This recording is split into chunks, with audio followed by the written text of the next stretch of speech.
Hello everyone, welcome to my channel. तो बिना किसी देरी के शुरू करते इस ड्रामा का हिंदी एक्सप्लेनेशन का episode 6।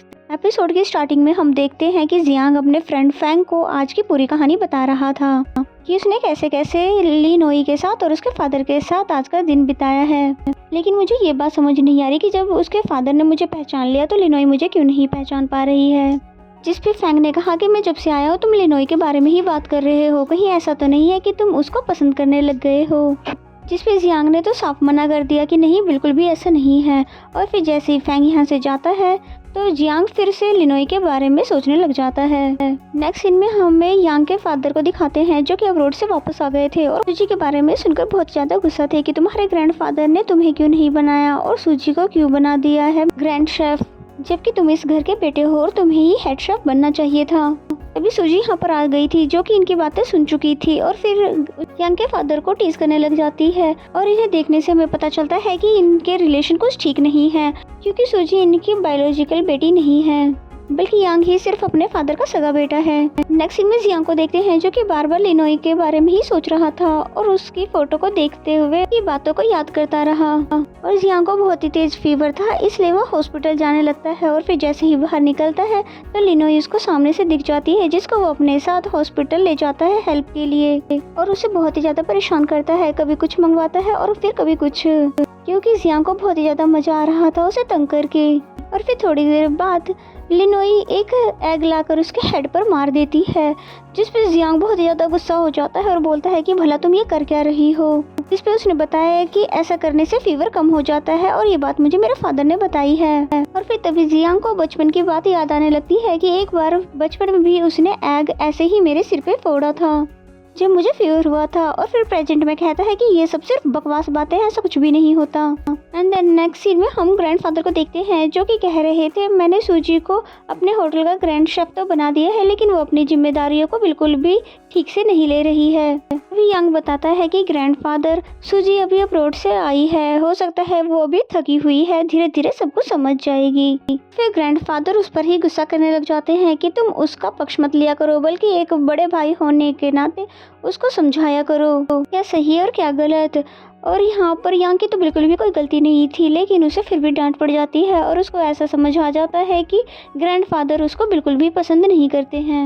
And then next scene में हम लिनोई को दिखाते हैं जो कि बातों ही बातों में अपने फ्रेंड एन की तारीफ करने लग जाती है और बोलती है कि वो कितना ज्यादा अच्छा है, जिस पे जियांग बहुत ज्यादा जेलस हो जाता है और फिर उससे लड़ाई करके उसको बोल देता है कि तुम अपने घर जाओ। तो फिर लिनोई वहाँ से चली जाती है और फिर जैसे ही जियांग अपने घर के लिए जाने लगता है तो उसे बहुत ज्यादा प्रॉब्लम हो जाती है क्योंकि बारिश हो रही थी। कि तभी लिनोई वहाँ पर आ जाती है जो कि अपने साथ अम्ब्रेला लेकर आई थी। फिर उसमें जियांग को कवर कर लेती है ये बोलते हुए कि मैं आपको छोड़कर नहीं गई थी बल्कि ये अम्ब्रेला लेने गई थी। तो ये सुनकर जियांग बहुत ज्यादा इमोशनल हो जाता है और फिर उसको हार्टली सॉरी भी बोलता है क्योंकि उसने उसका दिल जो दिखाया था। उसके बाद फिर ये दोनों बातें करते हुए चले जाते हैं। नेक्स्ट इनमें जियांग जैसे ही अपने अपार्टमेंट से बाहर निकलता है तो उसको यांग मिल जाता है जिससे पूछना था कि सूजी क्या तुम्हारे घर में आई है। जियांग ने कहा नहीं, तो जिस पे यांग बहुत ज्यादा परेशान हो जाता है कि सूजी अचानक से कहाँ चली गई है। एंड देन नेक्स्ट सीन में हमें सूजी को दिखाते हैं जो कि मार्केट में थी और फ्रूट बाई कर रही थी कि तभी लिनोई ने उसे बताया कि ये फ्रूट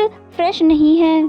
तो ये सुनकर फ्रूट बेचने वाली आंटी को गुस्सा आ जाता है और कहती है कि नहीं, ये लड़की झूठ कह रही है। तभी लिनोई ने सूजी को धीमी आवाज में कहा कि कॉर्नर वाली आंटी ज्यादा अच्छे और फ्रेश मैंगोज दे रही है, इसलिए तुम वहाँ से ले लो। फिर लिनोई जैसे ही जाने लगती है तो सूजी उससे उसका नाम पूछने के लिए आती है, ये कहकर कि तुम बहुत ही ज्यादा स्मार्ट और इंटेलिजेंट हो। तो जिस पे लिनोई ने अपना नाम बता दिया और फिर यहाँ से चली गई। तो नेक्स्ट सीन में हमें लिनोई को रेस्टोरेंट में दिखाते हैं जहाँ पर वो सबकी हेल्प कर रही थी। कि तभी दो वेट्रेस आती है और बोलती है कि कोई ऐसा है जो कि सिर्फ लिनोई के हाथ का ही खाना खाना चाहती है। और ये सुनकर लिनोई बिल्कुल सरप्राइज हो जाती है और फिर चेक करने लग जाती है कि आखिर ये लड़की है कौन। और हमें पता चलता है ये लड़की कोई और नहीं बल्कि सूजी है। तभी मैनेजर ने बताया कि मिस लिनोई आपके लिए डिश नहीं बना सकती क्योंकि मिस्टर जियांग ने उन्हें मना कर रखा है फुल डिश बनाने के लिए। तो ये सब सुनकर सूजी फैंग के पास आ जाती है और फिर उसे सब कुछ बताने लगती है। फैंग जो कि इस होटल में सीनियर शेफ होने के साथ साथ जियांग का दोस्त भी है और सूजी को भी जानता है और इसलिए उसे प्यार से समझाने लग जाता है। वो उसे बताने लगा कि इस होटल को मैंने और जियांग ने बहुत ही मेहनत से सक्सेसफुल बनाया है, इसलिए प्लीज यहाँ पे कोई भी गड़बड़ मत करना। और हमें इससे पता चलता है कि जियांग का होटल अलग है और जहाँ पर सूजी को हेड शेफ बनाया गया वो होटल अलग है और वो ग्रैंडपा का होटल है। और फिर सूजी बोलती है मैं यहाँ पर कुछ भी नहीं करूँगी, बल्कि मैं तो यहाँ पर बस फन करने आई हूँ। और फिर तभी यहाँ से चली जाती है और अकेले में आके लिनोई से बात करती है और उसे ये बताती है कि मैं तो यहाँ पर स्पेशली तुम्हारे हाथ का डिश खाने आई थी, पर कोई भी मुझे ऐसा नहीं करने दे रहा है, इसलिए तुम मुझे छुपकर डिश बनाकर दे दो। तो ये सुनकर लिनोई सूजी के ज्यादा रिक्वेस्ट करने पर मान जाती है। एंड देन लिनोई ने सूजी को बहुत सारी डिशेस बनाकर दे दी जो कि दिखने में बहुत ही ज्यादा अट्रैक्टिव और डिलीशियस भी थी। और फिर सूजी जल्दी जल्दी खाने लग जाती है, स्पेशली चॉकलेट केक। और जैसे लिनोई ने पूछा कि आपको टेस्ट कैसा लगा और अगर आपको डिश अच्छा लगा तो प्लीज हमारे होटल को अच्छा रिव्यू देना, जिसपे वो कहती है बिल्कुल। और फिर तभी बेहोश हो जाती है। सूजी को बेहोश होता देखकर लिनोई बहुत ही ज्यादा डर जाती है। तभी यहाँ पर जियांग आ जाता है जो कि सूजी को बेहोश देखकर समझ जाता है कि उसने जरूर नट्स केक खाया है और तभी लिनोई को साइड करता है और तुरंत सूजी को उठाकर वहाँ से ले जाता है, जिसे लिनोई तो बस देखती ही रह जाती है। एंड देन नेक्स्ट सीन में हमें हॉस्पिटल का सीन दिखाया जाता है। हाँ, जियांग उसकी केयर कर रहा होता है और फिर जैसे ही जाने लगता है तो सूजी उसे जाने नहीं देती। जियांग उससे पूछता है कि जब तुम्हें नट्स केक से एलर्जी है तो तुमने उसे क्यों खाया, यानी कि तुमने ये सब जानबूझकर ही किया है, क्यों ऐसा ही है ना। जिस पे सूजी कह देती है हाँ, क्योंकि यही एक रास्ता बचा था तुम्हारी अटेंशन पाने का और मैं जब से अब्रॉड से आई हूँ तुमसे एक भी मौका नहीं मिल पाया बात करने का। जिस पे जियांग उससे थोड़ी बहुत बात करने लग जाता है और इन दोनों की बातों से हमें पता चलता है कि सूजी वही लड़की है जिसको लेकर बचपन में जियांग लिनोई के मास्टर कोंग के पास लेकर गया था, जो कि ग्रैंडपा के रेस्टोरेंट में नहीं बल्कि जियांग के रेस्टोरेंट में काम करना चाहती है। इस बात पर जियांग कुछ भी नहीं कहता है बल्कि यहाँ से चुपचाप चला जाता है। एंड देन नेक्स्ट सीन में हमें लिनोई को दिखाते हैं जहाँ पर जियांग उसे बहुत ही ज्यादा डांट रहा था कि तुम्हें क्या जरूरत थी उसके लिए छुपकर खाना बनाने की, और फिर प्यार से भी समझाता है। और फिर जैसे ही लिनोई को पता चलता है कि सूजी ने जानबूझकर नट्स केक ऑर्डर करवाया था एलर्जी होने के बावजूद भी, तो ये सुनकर लिनोई बहुत ज्यादा हैरान हो जाती है। एंड देन जैसे ही वो घर जा रही थी सूजी के बारे में ही सोचते हुए कि वो भला मेरे साथ ऐसा क्यों कर रही है, और फिर जैसे एक बोतल को उठाने के लिए नीचे झुकती है तभी वहाँ पर सूजी आ जाती है जो कि लिनोई को हेलो कहती है।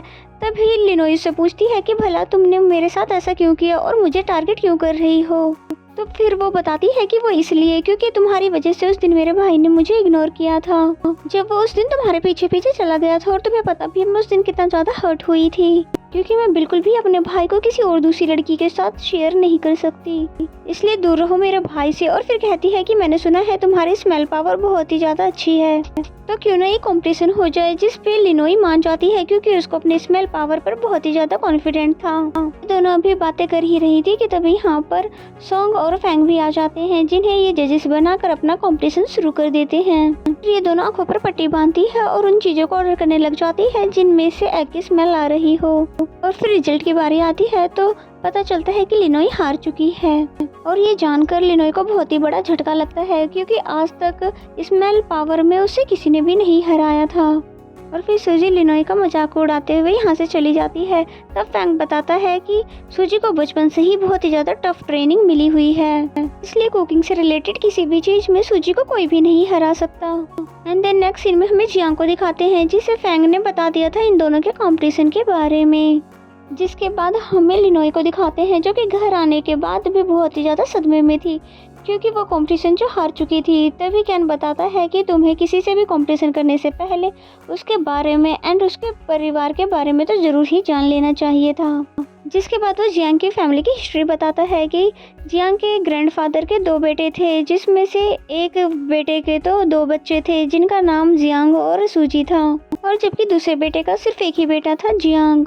और जब जियांग के फादर नाइफ कंपटीशन हार गए थे तो ग्रैंडफादर ने उन्हें उनकी फैमिली के साथ घर से बाहर कर दिया था। फिर लिनोई ने कहा क्या सिर्फ एक कंपटीशन हारने से, जिस पे कैन ने कहा हाँ, क्योंकि उसके ग्रैंडफादर को अपनी रेपुटेशन की कुछ ज्यादा ही फिक्र है। और कुछ टाइम बाद एक हादसा हो जाता है जिसकी वजह से जियांग और सूजी दुनिया में अकेले रह जाते हैं, यानी कि उनके पेरेंट्स की डेथ हो जाती है। इसकी वजह से उन्हें चाइल्ड केयर सेंटर में भी रहना पड़ा था। और जब ग्रैंडपा को पता चला तो सिर्फ उन्होंने सूजी को अपने पास रहने के लिए बुला लिया, बिकॉज सूजी को ही कुकिंग आती थी। उस समय जियांग को बिल्कुल भी कुकिंग नहीं आती थी और उसके पास कुकिंग का टैलेंट तो था ही नहीं, और सिर्फ सूजी में था, इसलिए तभी से यांग की सिस्टर बन गई और जियांग बेचारा चाइल्ड केयर सेंटर में ही रह गया था। तो ये सब जानने के बाद लिनोई बोलती है कि तो यही सिर्फ एक बात है जिसकी वजह से जियांग नाइफ कंपटीशन को बहुत ही ज्यादा अहमियत देता है, क्योंकि जियांग भी ये साबित करना चाहता था कि वो कितना ज्यादा काबिल है। जिस पे कैन बोलता है हाँ यही बात है, कि तभी लिनोई के फादर के सामान में से उसको बहुत ही पुरानी नाइफ मिलती है, जिसे वो काफी ध्यान से देखता है और फिर उसको लेकर यहाँ से चला जाता है। वही लिनोई जो कि जियांग के लिए बहुत ज्यादा बुरा फील करती है कि उसके साथ कितना ज्यादा कुछ हो चुका है। और फिर इसी सीन के साथ ये एपिसोड यहीं पे खत्म हो जाता है। और मेरा एक्सप्लेनेशन अगर अच्छा लगता है तो वीडियो को लाइक करो और कमेंट करके जरूर बताएं एपिसोड आपको कैसा लगा। तो मिलते हैं नेक्स्ट एपिसोड में, तब तक के लिए bye bye and take care.